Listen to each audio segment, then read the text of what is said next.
People of the world, hello and welcome. Marketing as a foreign language, the 100th episode. Can you even believe it? Hit those confetti cannons. It's everything I've ever wanted it to be and more. Today on the show, Twitter CEO Jack Dorsey says blocking New York Post story was wrong. Second time that Dorsey has apologized on this one. What are your thoughts on this? Board terminates Windsor High School principal over a Facebook post. It's about Black Lives Matter. Really curious about what you think. Forget AR glasses. Augmented reality is headed to your windshield. Do we care? Facebook says it's removed 120,000 posts for attempting to obstruct voting. You know what Zuckerberg doesn't want? To testify in front of the Congress anymore. Almost 90% of all uploaded YouTube videos will never reach 1,000 views. Do not be discouraged. And last but not least, 5 signs that your business needs some local SEO. Are you one of those business owners? Could you possibly be? Episode 100 begins right now.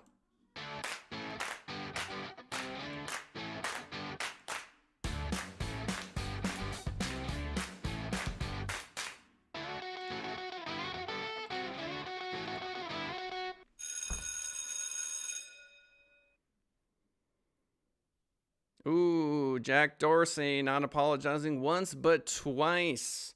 Jessica Burstinsky, CNBC.com reports on this one. Twitter CEO Jack Dorsey on Friday reiterating his apology for how the social media company handled an unverified New York Post claiming to contain a smoking gun email related to the presidential candidate Joe Biden and his son. Quote, straight blocking of URLs was wrong. This from the CEO of Twitter. And we updated our policy and enforcement to fix.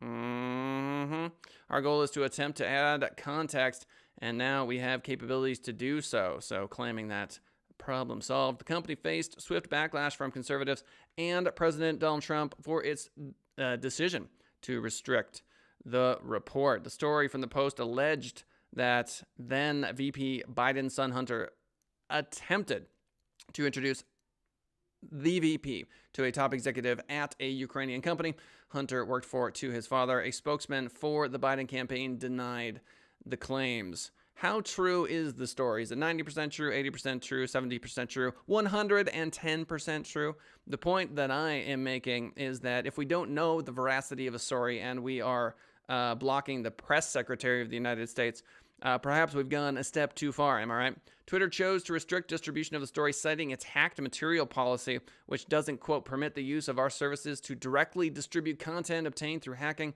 that contains private information, may put people in physical harm or danger, or contains trade secrets. The company later said that it blocked the story's link specifically because it contained images of hacked material with personal and private information. Do you think that they shut down that tweet because of hacked material with personal and private information?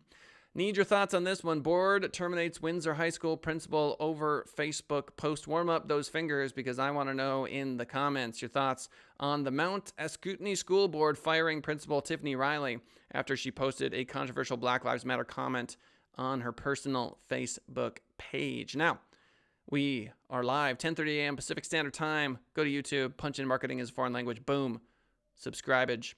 Back to the article. All links to all articles are right there in the description. In the school board's 50 page decision released Friday, board members said Riley's post was seen by more than 250 people and created, quote, serious distribution to the school district. Many saw the post as, quote, denigrating, derogatory, or contrary to the movement for social equity for African Americans, including the Black Lives Matter movement. According to the decision, the post in question was made on June 10th at 10 p.m. Riley wrote, quote, this is Principal Riley. She says, I firmly believe that Black Lives Matter, but I do not agree with the coercive measures taken to get this point across, some of which are falsified in an attempt to prove a point. While I want to get behind Black Lives Matter, I do not think people should be made to feel they have to choose black race over human race. This, of course, from the principal in a tweet. Riley asked about equity for law enforcement in her post and added, quote, just because I don't walk around with a BLM sign should not mean I am racist. So once the principal tweeted or posted this, I should say. It was widely circulated with hundreds of comments. Not surprisingly, Riley deleted it after the fact and made a follow-up comment the next day where she said, while self-reflecting, researching, learning, and trying to make myself more aware of the struggles of the BLM movement, I recently made a public post that unintentionally offended many people. I understand the struggles of the Black Lives community and stand with them in the fight against racism. Despite that, you could say, retraction, Riley was placed on paid administrative leave, and she has, as far as I can tell, lost her job. Board terminates Windsor High School principal over Facebook post.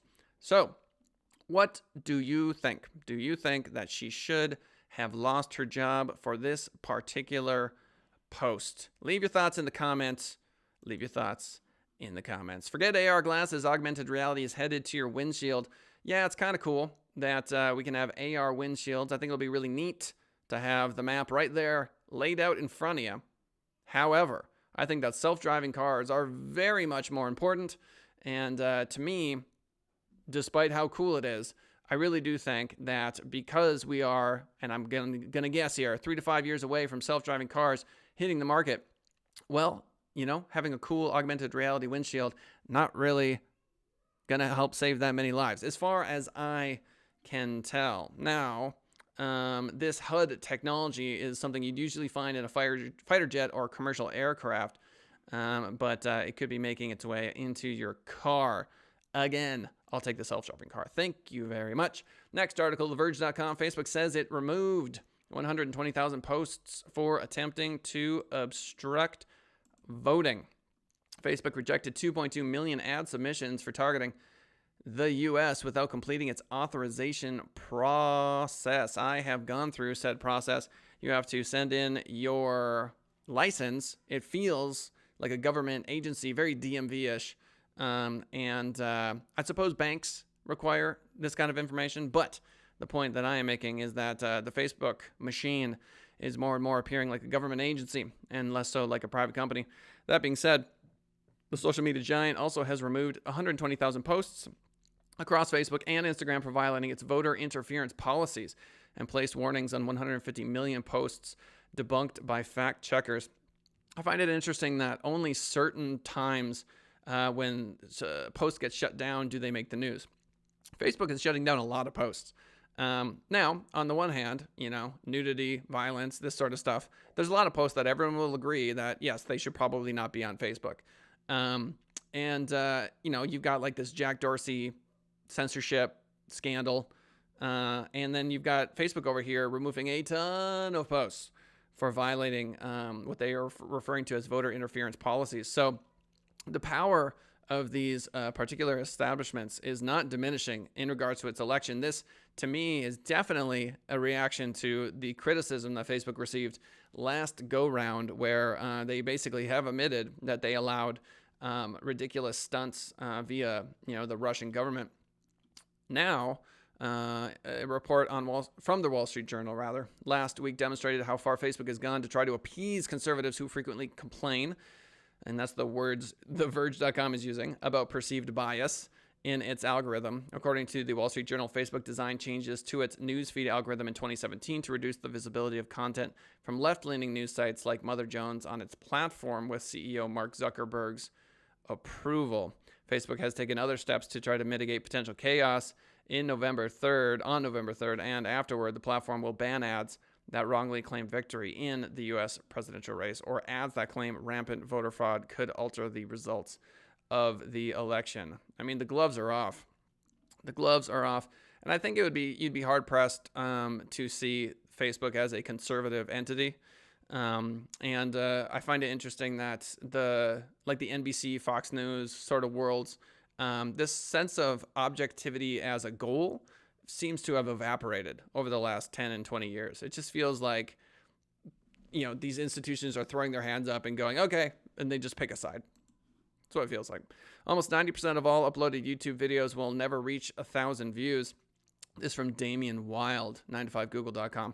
Even though YouTube is still the largest online video sharing site by a massive margin, a new report has uncovered that almost 90% of video uploaded to the service generates fewer than 1,000 views. The takeaway for me is if you're grinding through YouTube and just going, why, oh, why am I not cracking this 1,000 views target?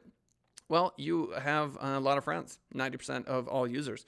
For a website that sees over 5 billion views across its entire platform every single day, it's quite shocking to hear that such a high proportion will never reach a baseline of 1,000 views. This data was uncovered by PEX in their analysis of 2019 on the video sharing platform. Adding to this shocking statistic is another quite puzzling one.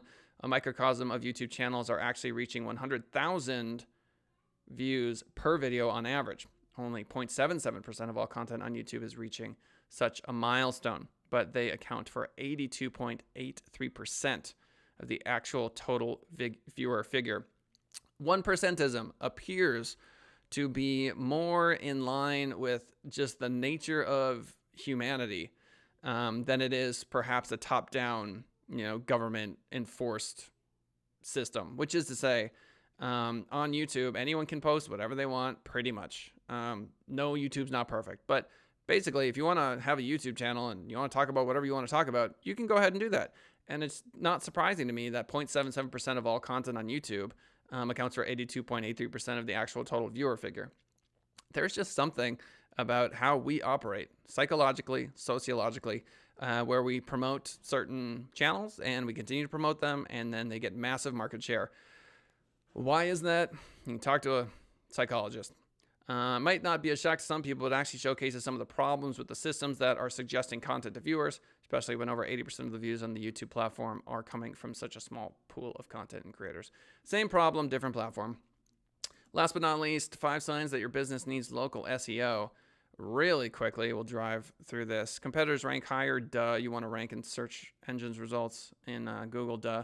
Sudden slump in organic traffic, yes, you want to be creating content. High bounce rate. If people are bouncing from your site or your YouTube videos or your content, it's probably because there isn't a ton of value there. This is obvious.